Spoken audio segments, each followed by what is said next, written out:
and give people a chance and not engulf and devour him, okay? But just a few words of welcome before I turn it over to our official host and representative of the Houston Endowment. It is a thrill to see everybody here again.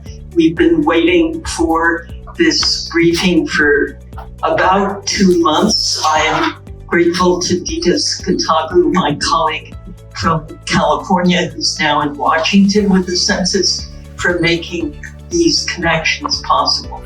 But I would like us, if possible, to go quickly around the room and give the director, Rob Santos, a chance to see the audiences we reach collectively. So I'm going to just pass the microphone around and ask you to speak clearly and ask us if we can start recording now with people's introductions so that the director and his colleagues know who and what collective audiences this wonderful sector reaches. Starting with Nakia Cooper. Hi, I'm Nakia Cooper. I am the digital managing editor at KPRC Channel 2 News. That's our NBC affiliate, so I manage the website over there. I'm also the owner of a publication, Bayou Beat News, and it's a print newspaper. Recording in progress. And I'm the president of Houston Association of Black Journalists. And as I told you earlier, I am the former media coordinator for the U.S. Census Bureau for the 2020 decennial campaign. So we're a convert already. Hi, I'm Major Durrani. I'm with an organization called Engage. We've been active in the 2010 census and the 2020 census. We were predominantly in the Arab, South Asian, and Muslim environment, and our focus is civic engagement, basically getting those communities to understand how they can be part of their political spectrum. Thank you very much for being here. Thank you. My name is Saeed Gary, and I'm the CEO of Rajput Media Services, which owns 2 radio stations in Houston. And we've been honored to serve U.S. Census since 10, 20, and I think we're going to serve the next event too. Thank you. Yeah, my name is Kamran Gilani. I'm a chief correspondent in USA for one of the top Pakistani channel, BOL, TV news channel. Thank you. Hi, my name is Madhya Masood and I run a local digital platform with the name of Outpost, and I'm also associated with the Independent Urdu, which is run by the Middle East. Good morning, everybody. We are representing myself, I'm Jigisha, and my colleague Rinku Ghosh. We are representing Basala Radio 98.7, and this radio is running in Houston since 30 years. And I am an accounts and RJ manager at this amazing radio station. And thank you very much for inviting us here. It's a pleasure. Hi, I'm the CS manager of Masala Radio. We are here for like 30 years, the top Bollywood radio station. We do entertainment, events, and I'm representing, we have been here in 30 years. We just celebrated. So we would like to know each other and communicate more and give our culture more exposure. Although we are all over, like in USA, Indians and Pakistanis and all South Asians, but we run a very good source of reaching our culture to the people of USA. In other words, we have a national audience, and dare I say, a global one too. Good morning. My name is Herb Johnson. I'm representing the Alabama Coshada tribe of Texas, the largest tribe in the state of Texas. If you didn't know, now you know. And we welcome you and thank y'all for inviting us to be a part of this as U.S. Census, so that our Native people, indigenous people like to be counted and want to be counted.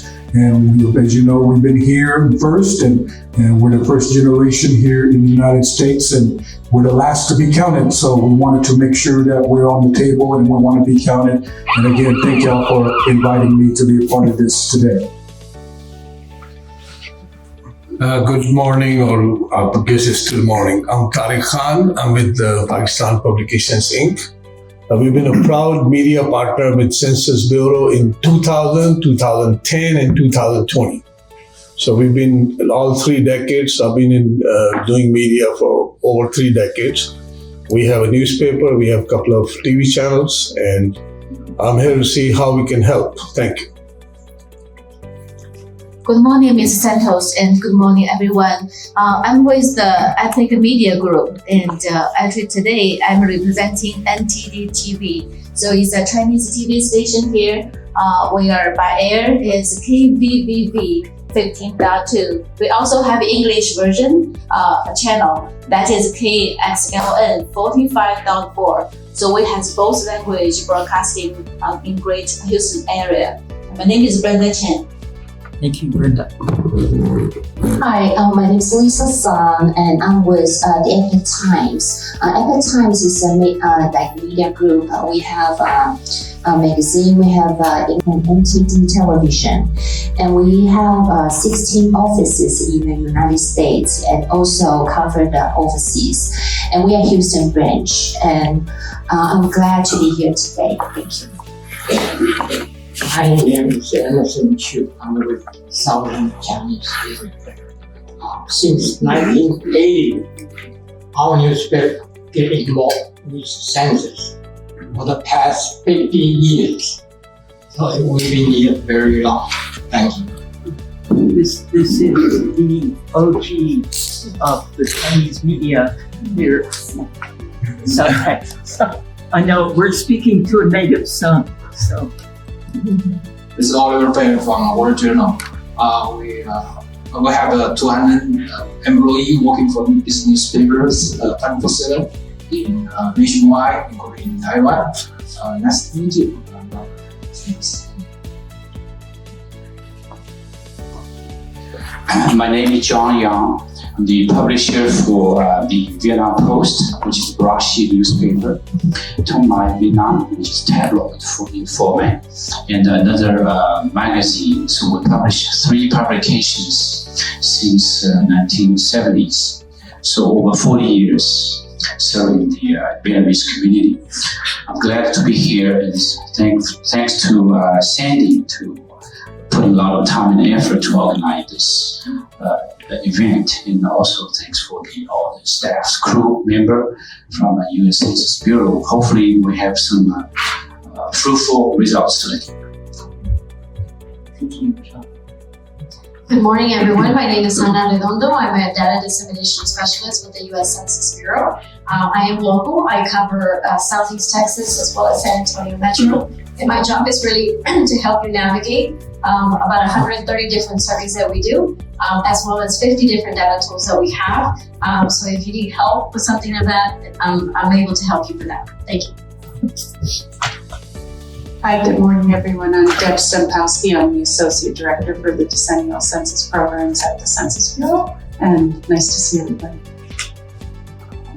Good afternoon, I'm Desi Katagi. I'm Associate Director for Communications with the U.S. Census Bureau, but as Sandy said, we go back, I think, all the way back to 1999 in California, so I'm glad to be here with all of you.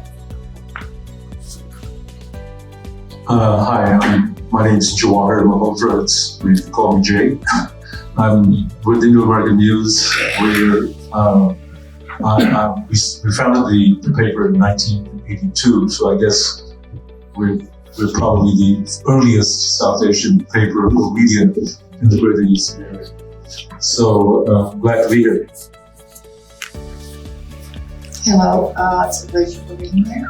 And I have a Spanish language newspaper, La Información. We've been around 43 years. And then we also have a shop, and that's been around like 30 years. So thank you very much. Good morning. My name is Todd Smith. I'm the founder and president of the CEO of Regal Media Group. We have an online magazine catered to African American men, politics, social issues, relationships, stuff like that. I'm also the producer of a talk show called Regal Roundtable, which premieres May 28th on CGM-TV. So I'll get that plug. And thank you for being here. Hi, I'm Mazandar Rahmat, and I'm the founder and editor-in-chief of the Houston Landing, which is a very new nonprofit news site that's covers the Houston. Hi, good afternoon. My name is Nabil Isaac. I am the owner of Next Step Media Marketing, representing Radio Nandaz and a few digital outlets, representing on 103.5 FM and 107.5 HD3. We cover a lot of South Asian audience, especially non-Islamic Indians who speak Urdu and Hindi. Thank you. Good morning and almost afternoon. My name is Patricia Ramos. I am your media liaison in the Public Information Office for the U.S. Census Bureau for this region. So a pleasure to be here and to get to know you. Thank you. And let me quickly go to our last two people. We have a number of other folks who RSVP'd, but they're going to have to introduce themselves afterwards. I'm Francis Page Jr. I'm editor and publisher of Houston Style magazine. We've been around since 1989. We were marketing partners in 1990, the 2000 census, the 2010 census, and the 2020 census. I just have one request for everyone in the room. Our communities are always the hard to reach community. We get the press releases, but these folks need resources, and they need to have budgets for each one of them. We're fortunate that we have friends in Washington, but when you go back and tell the administration, I've got a group of people in that hard to reach community, let's allocate some resources to everyone in the room so they can participate as well. Thank you. We knew that was coming, Francis, so thank you. We're open and shut. And Seong, you're too far away, but let me introduce our Korean journal way in the corner. Do you want to just wave? Great. Okay, because we have so little time, and this is an historic opportunity to hear from Rob Santos, the director. His extensive bio is in the packets, and let me just say, in such a divisive time, we don't want communications to falter. Having a message of unity, which is what the census is really makes this a joyous news occasion. Now for our host, and we're very grateful to the Houston Endowment for supporting this effort. Ghislaine.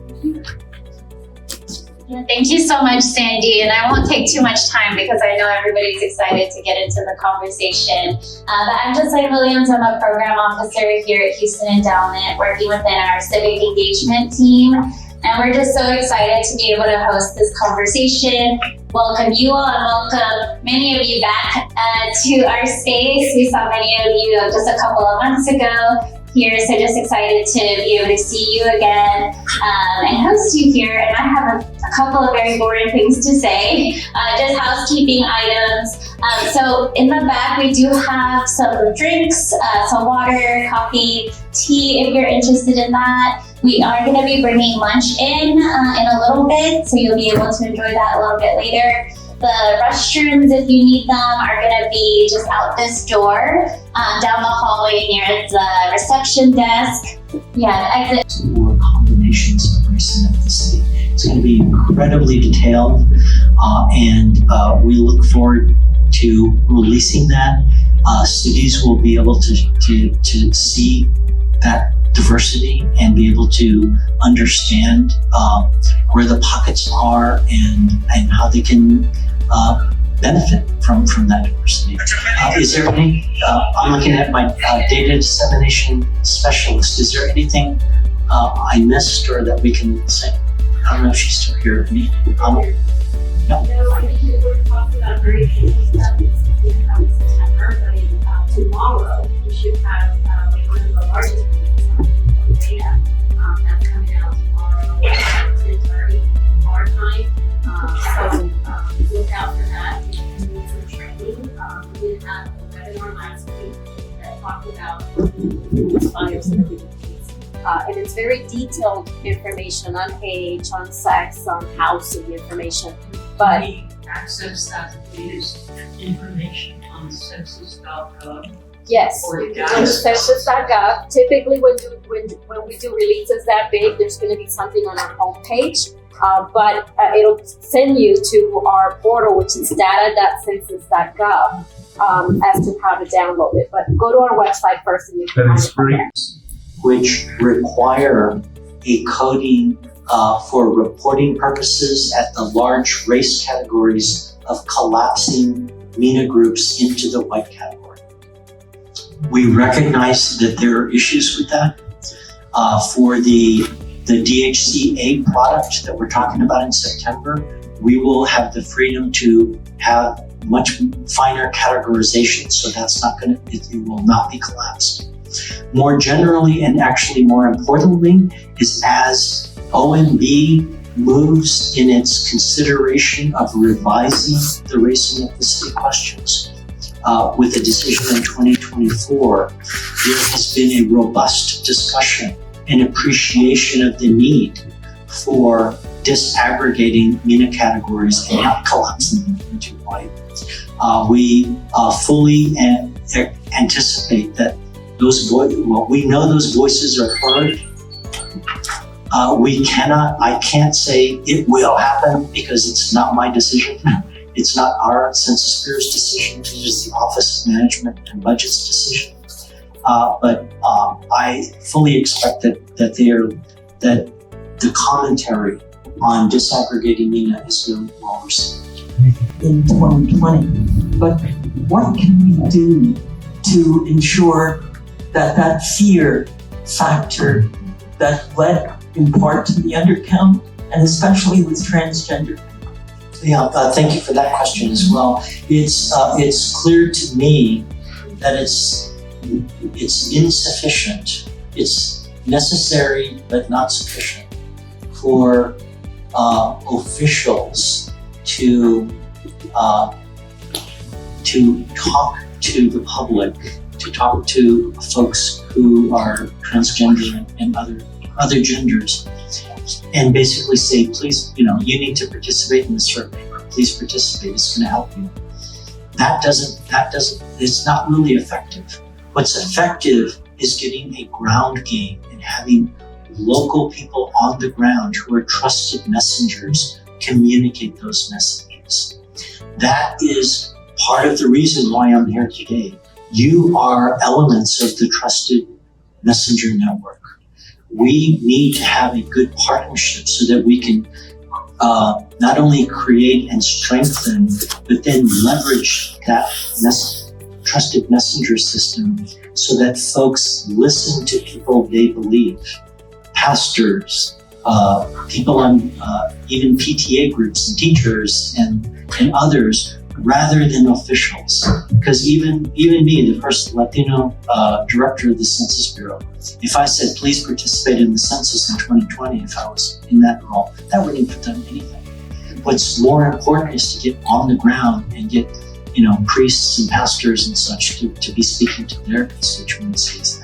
That's what's going to make a difference. But we can't expect everyone to do that without making sure that we, as well, provide the other side of that value proposition, which is showing the data that can be used to improve the community and having examples and help with our data dissemination specialists and others to help leverage that data to turn it into action, whether it's economic development or housing or public health or other types of policies. Okay, thank you. Each person has less than 60 seconds to ask your question so that we can get in the next 6 to 8 minutes a couple more diverse questions from people and then break for one-on-one interviews.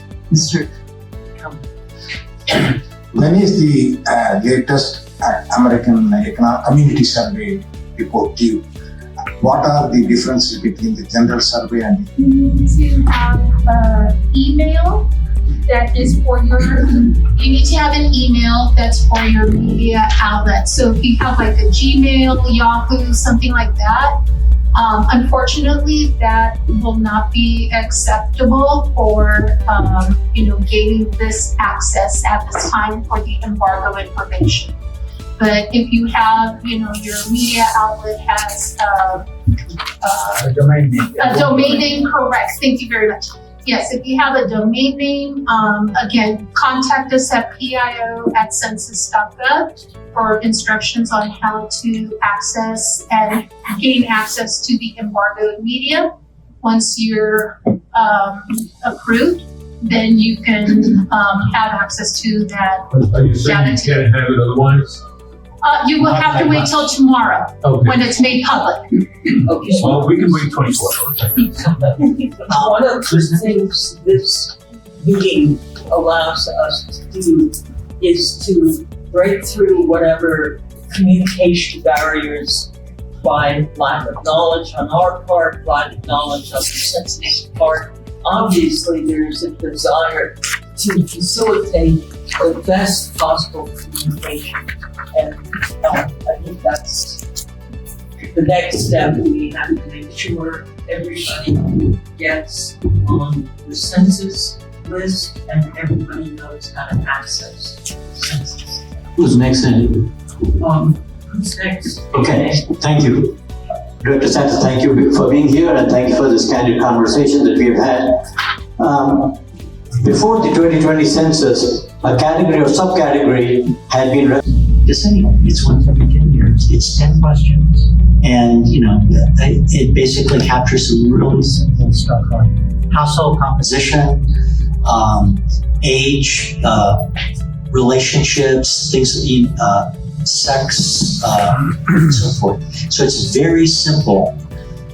The American Community Survey is constant. Every day of the year, we are actively seeking information. And it's much more broad in terms of the information that's captured. It's capturing, unemployment, it's capturing disability status, poverty status, monthly household income, housing characteristics, etc. Just this really broad range. That's why it's such a treasure, and that's why it's used in most policy making and implementation. It's used; those data are actually used to set thresholds on eligibility for SNAP, free lunches.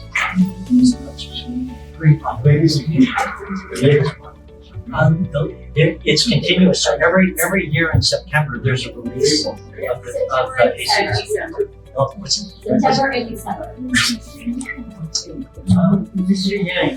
Okay, well, Mr. Santos,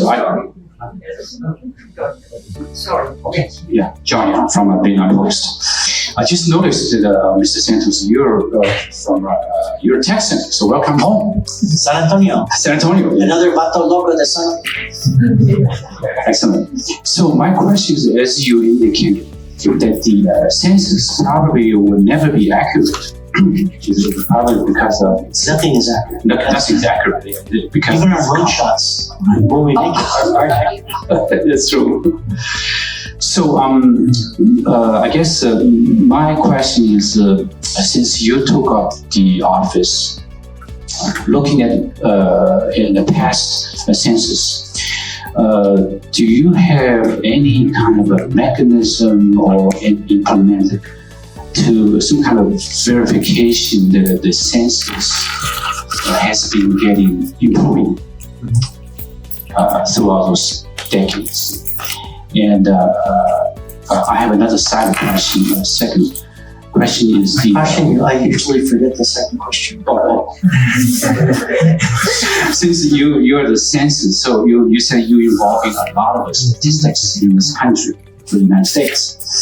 Do you also handling the U.S. financial census and the statistical numbers, for example, CPI, PPI, non-farm numbers, the Feds or the Wall Street is very interested looking at those numbers. Do you processing all those numbers as well?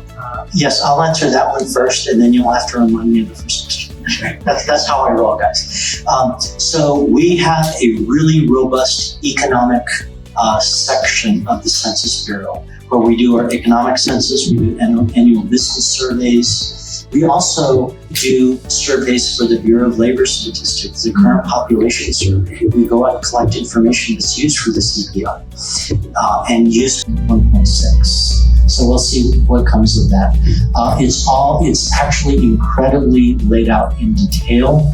So when we get approved of a budget, we can only spend it on the specific line items for which we have delegated. A lot of it goes to ongoing census preparation activity, the American Community Survey, and a lot of the economic indicator work that we're doing. Great. Well, first, thank you, Sandy, Houston Ethnic Media. Big round of applause for her for setting this up. Yes. Thank you. Question is, how are you involving ethnic media to help you with some of the year-round programs that Census conducts? Because a lot of us do not know about it. For example, the economic census for business. Part 1. Part 2 is, what other strategies would you be planning on implementing to enhance and ensure high participation for some of the underrepresented communities from last time to now? Can you repeat that? The second one is, what strategies would you be implementing to enhance the collection of the data for especially the underrepresented communities? Okay, so I'll answer the second one first. Remember how I roll. So in terms of that, enhancing the participation of historically hard-to-count communities, we are engaging in a couple of methods. The first of which is that we are doing research on the value, the benefits of using administrative records in order to reduce the burden of counting, and increase the quality of the counts as well. And it turns out that you can partition the population mostly into folks that are easier to count versus the historically hard to count populations. And our generic strategy going into this is that because of technological development and the availability of administrative records that are of higher quality as we go forward, we're looking to make the easier to count even easier to count with reduced expenditures on getting that done, and then taking the savings from that to do highly tailored, community level, culturally relevant messaging, hiring, and that type of effort in order to create and bolster this trusted messenger network to convince people that normally would not participate that they should participate. So that's it. There are a number of different sources. There's the Social Security Administration. Everybody, well, most people have a Social Security number. So we get access to that data for the purposes of Census Bureau business. We get tax records, not all of them, but a portion of them from the Internal Revenue Service. We get access of information and records from Medicaid and Medicare, CMS records. And there are other sources, including going out to states, and states may provide us with administrative data on like SNAP participation, things of that sort. So where we can get it from states, we will. Otherwise, we have this national level, the national level ones are really high quality that we can rely on to do things like if somebody doesn't participate, or we have high quality records, we can use those records to develop the household composition to fill in the 10 questions that Now you're dealing with a real statistician. Yeah. So if I don't break in, you may get a longer lecture, and we're running short on time. We have 2 more questions. One of the questions, how do you all year-round programs? Yeah, what we're doing are events like this. This is a start. Remember I said that when we got here, we were going to commence a continuous relationship. This is the beginning. This is not the end. And so this is the start of involving you There are other types of activities. Eunice might have more to say. No, I think you really want to get to her. Yeah. Okay. Sure. Keep it short. I'm sorry. Okay. My name is Herb Johnson once again. Native American question for you. There's 575 federally recognized tribes across the United States. In 2010, we were, percentage was a little bit under. Now that 2020 was almost 3%. Native American across the country is growing. And here recently, not too long ago, some of the tribes in the Dakotas were just now getting 911 addresses. What are your ways to make sure that Native Americans are counted in the United States? What we're doing is we're engaging in many outreach efforts to different tribes, into tribal associations. So we're addressing that. We are coordinating in a different fashion the different folks that we have on staff. Different folks on staff. Finally, it's actually it doesn't work all the time. We're coordinating different staff who are representatives who work with tribes to make sure that they share information back between tribes as well as with them. But most importantly, I'm looking for, and we're working on outreach activities like creating partnerships with tribal colleges, doing things like helping to empower tribal nations on the better use of improved leveraging of their census data, because it's the tribe's data on a nation-to-nation basis. It's not our data. It's your data. And we want to make sure that it's not enough for us just to say, there it is. We need to work with you so that you understand the value of that and you can leverage it to improve your communities. So we're doing those types of outreach efforts, and it will continue and intensify as time goes on. Okay, thank you. Almost done. Nakia.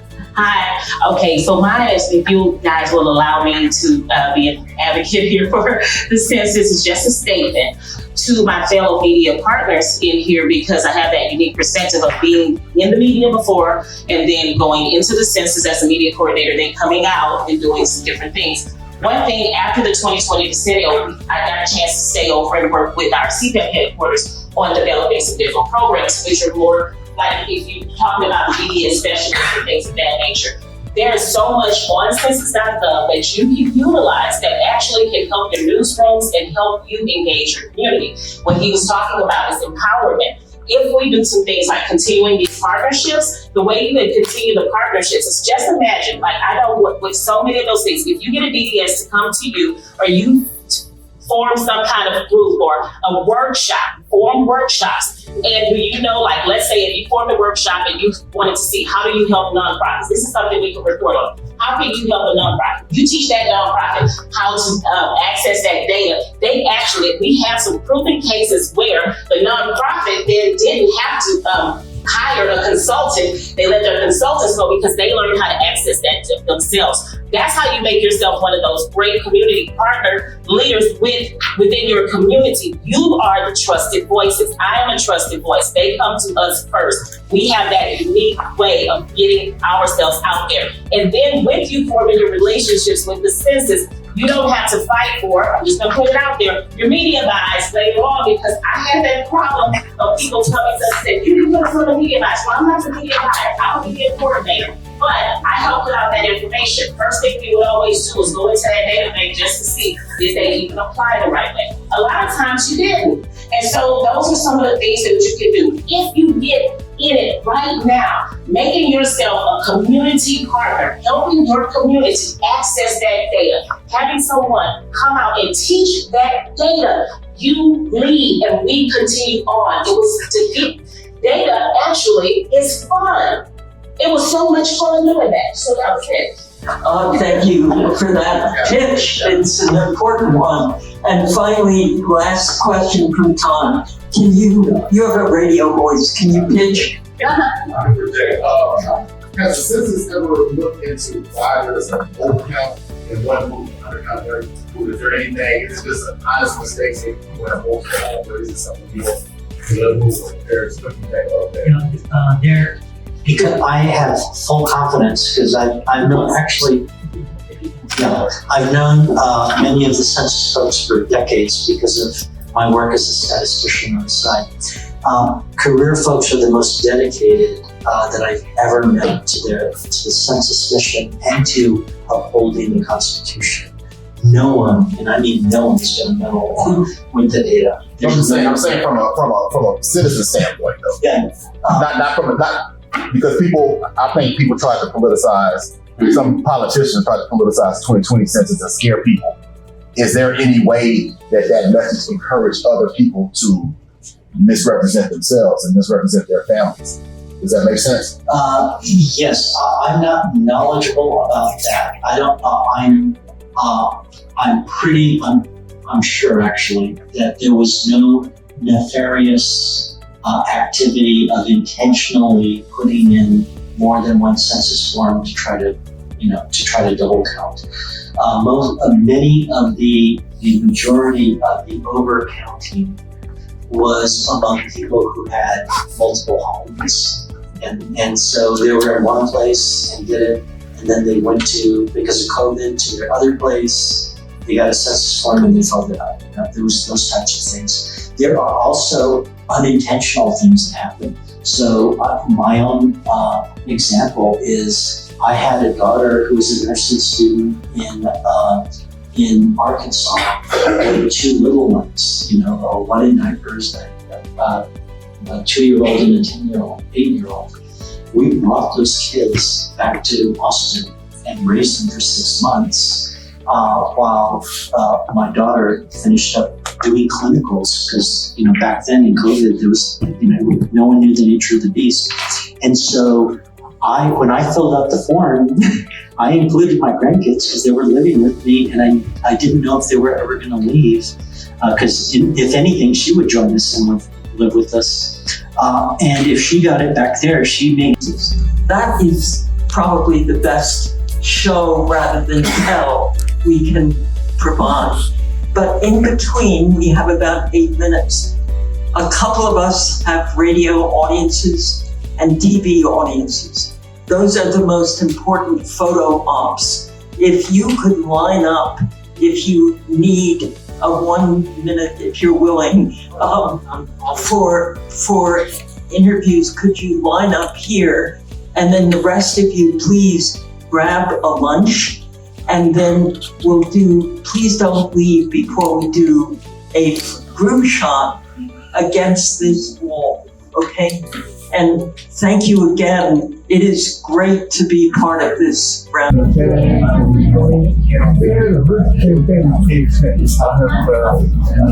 have guided them under the media agency called CW Group or something in California. Oh, absolutely. So I helped them putting some billboard in Urdu and several things like 2020. Even though we were apart, we're doing everything. Were you in California? No. Oh, here. I'm in Houston. I'm in Houston resident for about 42 years. Oh my goodness. I've been doing media for more than 30 years. We have a Pakistan down Southeast Pakistan. Then we have a TV called Desi TV. Desi means ancient word. Desi means country. So we were doing South Asian community lots. So we have a Desi TV, then we have a DTV, digital television news network. Then we have an OTT player, over the top. So we're doing all the ethnic channels in one place, free of cost. You can watch. You're incredibly valuable. Yes, sir. I expect a lot of things that let you know. Yes. But it depends how responsive you are. Okay. I will help you great deal. We can really play a big role. And that role should start not in 23rd, it should start today or tomorrow. I totally agree. Willing to work with you. You said partners. You said diversity. You said everything. I believe in all that. Houston is a city of countries. We have more than, I think that's the Sylvester trying to say that word. We are a city of countries. So we basically celebrate diversity We have more than 240, 50 languages spoken in our city. So Houston City, very important. And you can put a good example. Do you have a question? Or do you have a question for the director or on camera? Well, my question is that how you say partnership, you say level, you say level. What is your plan to implement those things? Everyone, My plan is to have a continuous relationship for us to work together. This is not the first before that, I'm so sorry. And we're going to have a third event. Texas Accounts Institute. But if we could do, there are other if people could partners who are going to bring come everyone up together. in about 2 minutes for the group shot, bless you, and I will feel so happy to be able to also share that photograph in the FAQ Services newsletter and show you how you can use the data to help you. but we can all use it. We'll get it out to everybody. When can we make sure to get Well, great to have you all good. I mean, you're photo to everybody who may not all of us. So all the best. And we're with you. Thank you.